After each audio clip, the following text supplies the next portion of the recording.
حضور صلی اللہ علیہ وسلم کی یتیم پر شفقت کا واقعہ۔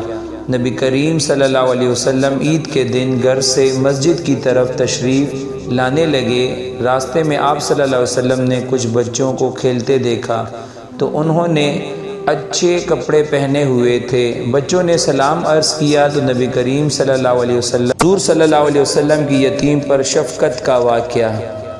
نبی کریم صلی اللہ علیہ وسلم عید کے دن گھر سے مسجد کی طرف تشریف لے کے جا رہے تھے۔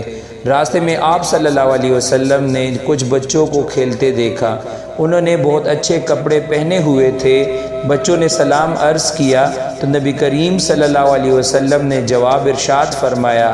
اس کے بعد آپ صلی اللہ علیہ وسلم آگے تشریف لے گئے تو ایک بچے کو خاموشی کے ساتھ اداس بیٹھے دیکھا تو آپ صلی اللہ علیہ وسلم اس کے قریب رک گئے۔ آپ صلی اللہ علیہ وسلم نے اس بچے سے پوچھا کہ تمہیں کیا ہوا ہے؟ تم اداس اور پریشان نظر آ رہے ہو۔ اس نے رو کر کہا، اے اللہ کے محبوب صلی اللہ علیہ وسلم، میں یتیم ہوں۔ میرے سر پر باپ کا سایہ نہیں ہے جو میرے لیے کپڑے لا دیتا۔ میری امی مجھے نہلا کر کپڑے پہنا دیتی ہے، اس لیے میں یہاں اداس بیٹھا ہوں۔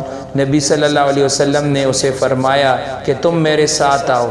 آپ صلی اللہ علیہ وسلم اسے لے کر واپس اپنے گھر تشریف لے گئے اور سیدہ عائشہ صدیقہ رضی اللہ عنہا سے فرمایا، عائشہ رضی اللہ عنہا نے عرض کیا، لبیک یا رسول اللہ صلی اللہ علیہ وسلم، اے اللہ کے رسول میں حاضر ہوں۔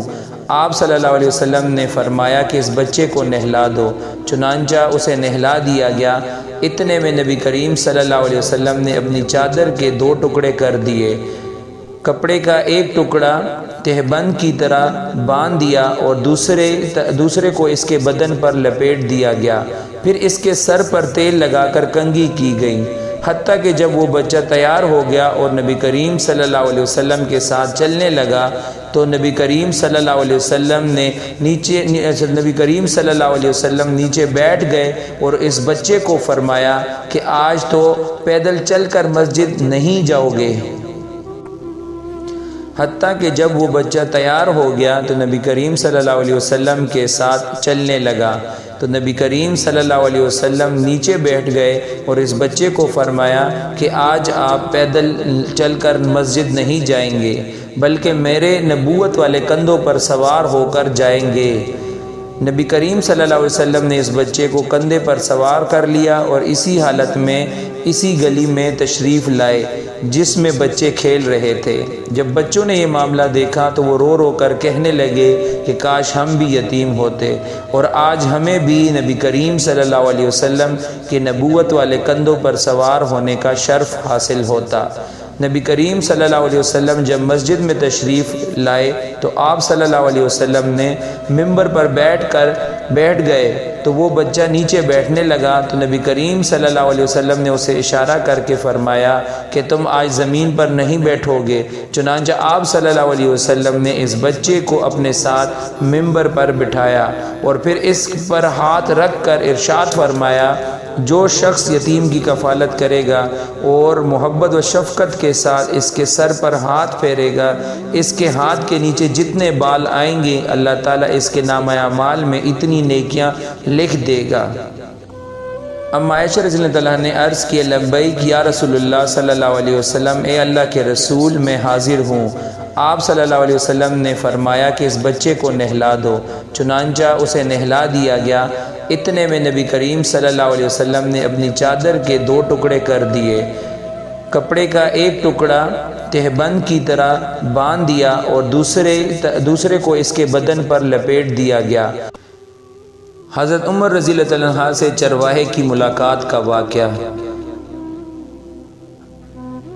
حضرت نافع رحمۃ اللہ علیہ فرماتے ہیں کہ ایک دفعہ حضرت عبداللہ بن عمر رضی اللہ عنہ مدینہ طیبہ کے نواح میں نکلے۔ آپ کے ساتھ آپ کے شاگرد بھی تھے۔ کھانے کا وقت ہوا تو شاگردوں نے کھانے کے لیے دسترخوان بچھایا۔ اتنے میں پاس سے ایک چرواہا گزرا اور اس نے سلام کیا۔ حضرت عبداللہ بن عمر رضی اللہ عنہ نے فرمایا، آؤ بھائی تم بھی کھانے میں شریک ہو جاؤ۔ اس نے کہا میرا تو روزہ ہے۔ حضرت عبداللہ بن عمر رضی اللہ تعالیٰ عنہ نے فرمایا کیا تم اس قدر شدید ترین گرمی کے دن میں بھی روزے رکھے ہوئے ہو اور اس حالت میں بھی بکریاں چرا رہے ہو؟ حضرت عبداللہ بن عمر رضی اللہ تعالیٰ عنہ نے اس کے زہد و روع کا امتحان لینے کے لیے اس سے فرمایا ایسے کرو کہ اپنی بکریوں میں سے ایک بکری ہمارے ہاتھ فروخت کر دو، ہم تمہیں اس کی قیمت بھی دیں گے اور گوشت بھی دیں گے، گوشت سے تم روزہ افطار کرنا۔ اس چرواہے نے عرض کیا کہ ان بکریوں میں سے کوئی بکری بھی میری نہیں ہے بلکہ سب بکریاں میرے آقا کی ہیں۔ حضرت عبداللہ بن عمر رضی اللہ تعالیٰ عنہ نے اس سے فرمایا کہ تمہارے آقا کو ایک بکری نہ ملی تو وہ تمہارا کیا بگاڑ لے گا؟ اس چرواہے نے آپ سے رخ موڑ کر آسمان کی طرف انگلی اٹھاتے ہوئے کہا کہ اللہ سے کہاں بچ کر جائے گا، یعنی بالفرض اگر میں دنیاوی آقاؤں سے بچ بھی گیا تو اللہ تو دیکھ رہا ہے، وہ تو کہیں چلا نہیں گیا، اس سے بچ کر کہاں جاؤں گا؟ حضرت نافع رحمۃ اللہ فرماتے ہیں کہ چرواہے کی یہ بات سن کر حضرت عبداللہ بن عمر رضی اللہ تعالیٰ عنہ پر ایک عجیب سی کیفیت طاری ہو گئی اور آپ بار بار چرواہے کی بات کو دہراتے رہے، تو اللہ تو دیکھ رہا ہے، وہ تو کہیں چلا نہیں گیا، اس سے بچ کر کہاں جاؤں گا؟ حضرت نافع رحمۃ اللہ فرماتے ہیں کہ چرواہے کی یہ بات سن کر حضرت عبداللہ بن عمر رضی اللہ تعالیٰ عنہ پر ایک عجیب سی کیفیت طاری ہو گئی اور آپ بار بار چرواہے کی بات کو دہراتے رہے۔